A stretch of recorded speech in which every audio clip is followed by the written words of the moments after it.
Fellas, you know Degree Cool Rush deodorant, right? Well, last year they changed the formula, and guys were mad about it. One dude even started a petition. So guess what? Degree heard us, admitted they messed up, and brought the original Cool Rush scent back exactly how it was. And it's in Walmart, Target, and other stores now for under $4. So grab some and remember why its cool, crisp, and fresh scent made it the #1 men's antiperspirant for the last decade. Degree Cool Rush is back, and it smells like victory for all of us.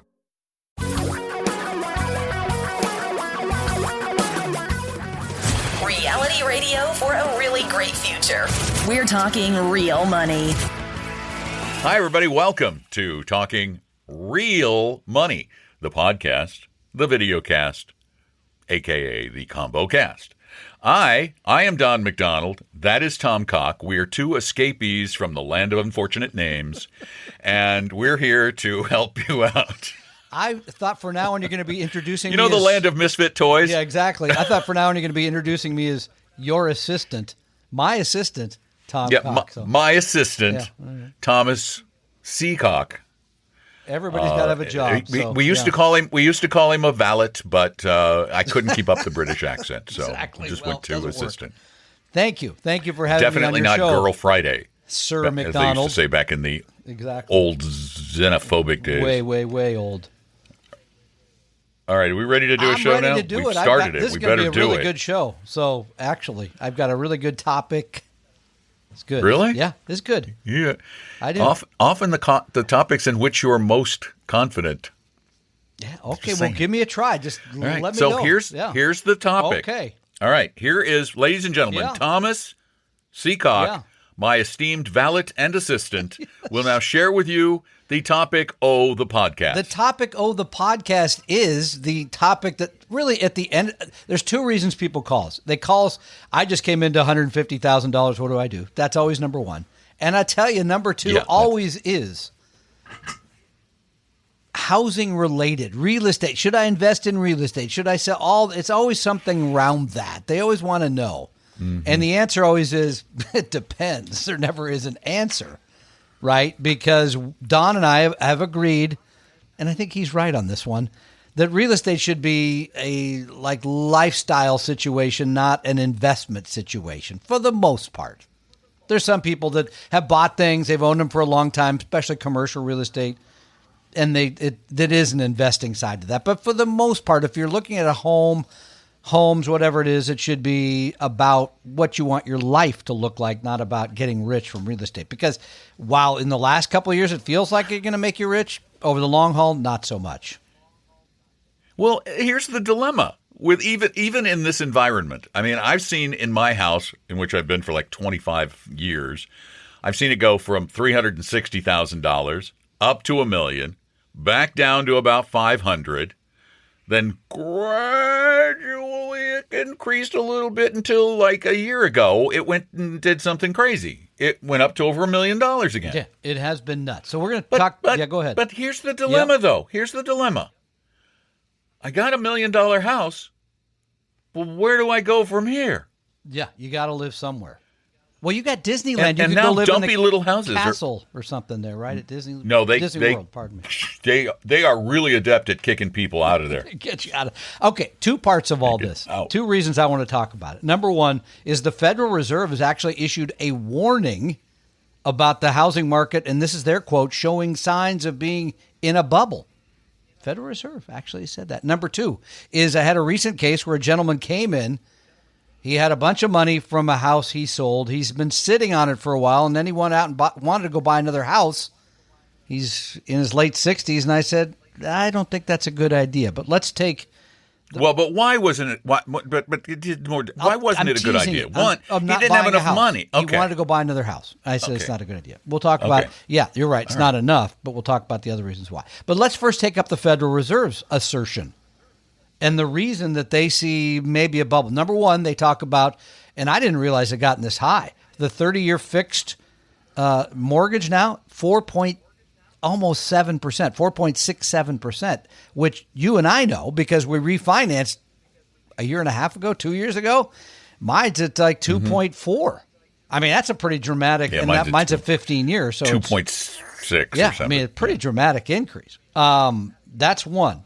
Number two, and this is going to sound to people on the coasts, you're going to laugh, but the median price now is at an all-time record, which the median price home in the United States of America now $405,000. Now I know you're going to giggle if you're in Seattle or I want that house. I know, where is that?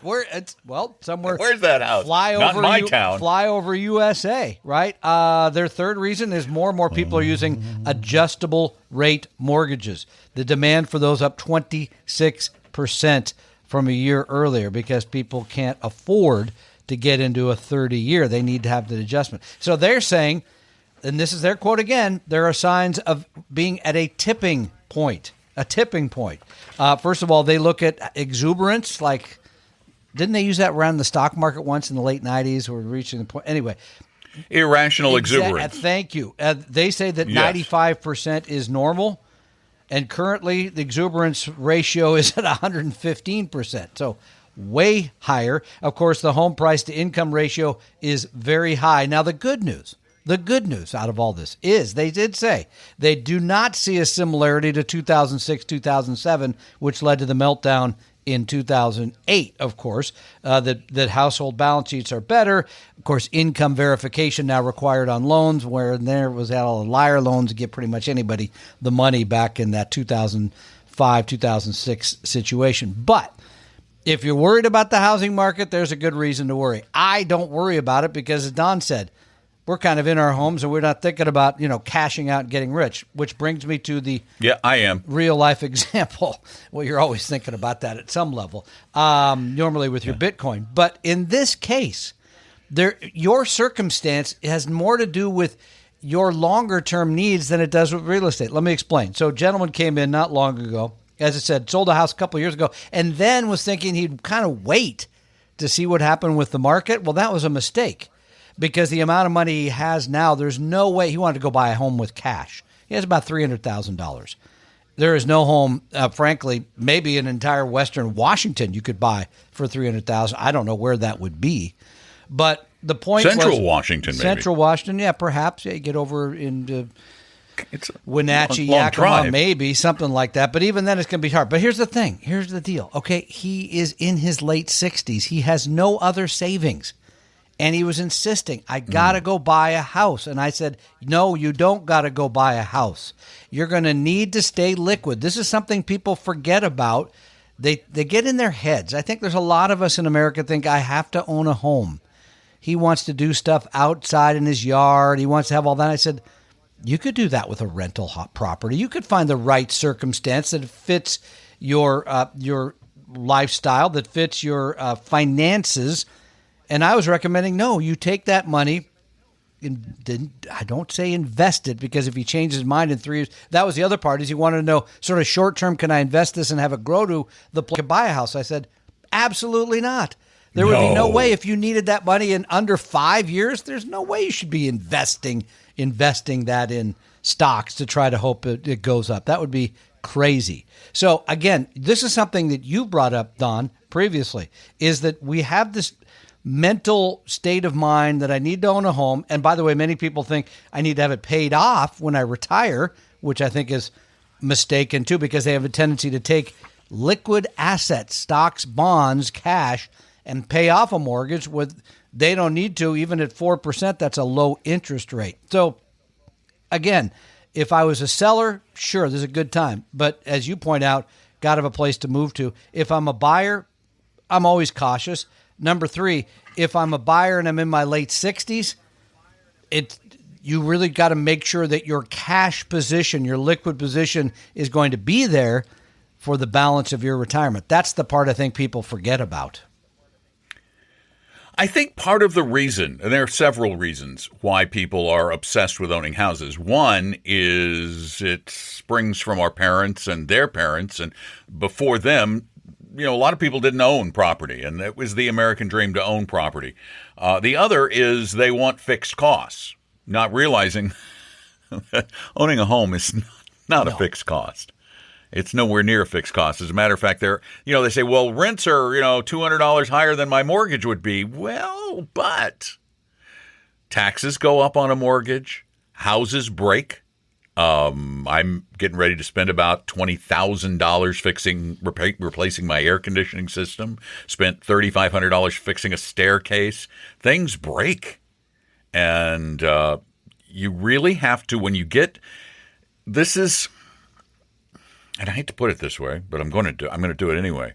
This is the price you have to pay for not doing what we all should have done when we were younger, and that was put a whole heck of a lot more away. And that's really what it comes down to. But it is more of a lifestyle thing, too. It's really lifestyle. And for this guy, it sounds like it is lifestyle. He wants the backyard. He wants all of that. I would say you should rent him your condo because there's a park right there. He can do some gardening out in the park. You really rub the raw wounds there, don't you? Sure, no problem. I'll just move him right in. Do you still have that condo? Again, now you're scratching. I mean, before it was kind of a rub. Now you're digging in with the claws. Thanks. Appreciate it. No, that's not happening. No. He could rent a part of your backyard. You need gardening help. Do I ever? You could, the back 40 there. The back 40 just lays fallow. I would get him out there with a plow and a donkey. The problem, if you take a plow about 20 feet past my property line, it'd disappear down into that swamp. It'd be about 10 minutes, be down. So there you go. Good luck. Yeah. And anything you grow out there, the bears want to get. Yeah, so real estate's not the be-all, end-all, and these days it's not. And in the Seattle area, Tom's right. Boy, $300,000? Not going to happen. Barely a down payment on a lot of houses. Yeah. Barely on some of them, like yours. Yes. Anyway, we need not his condo. That'd be cheaper. We take your questions, and we get a lot that are written. So we're going to get one of those right now. And let's see. Okay, here we go. Yep. This is a good one. Short one, too. It says, "Hey, Don." Oh, but that's because I did something for him. It says, "Hey, Don. Yeah. I appreciate you responding to my question on opening account at Comenity. I was able – this is a gentleman, just to give you a backstory. Yep. He sent a question in saying – you guys suggested Comenity Bank was paying 0.75% on a savings account. Okay.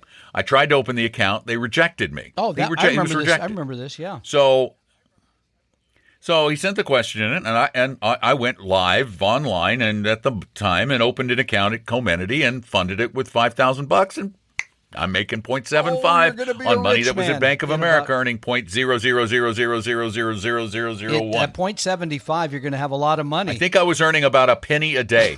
No, a year. You're going to have a lot of money in about 20 years. No, I'm not going to have much money, but yeah. He said though, I was able to open an account. I never knew this. He was able to open an account after unfreezing his credit was frozen. Interesting. So they wouldn't open an account because his credit was frozen. Which you do see. Hey, Herb, if you're listening, that's when you talk about freezing accounts, that's something you. Well, I'm really hoping. I'm hoping that just we don't to let face you know as much of that now with the spring and everything else. So, but we'll see. Well, it's getting warmer. Eventually, July. Okay, so that was just an update, not a question.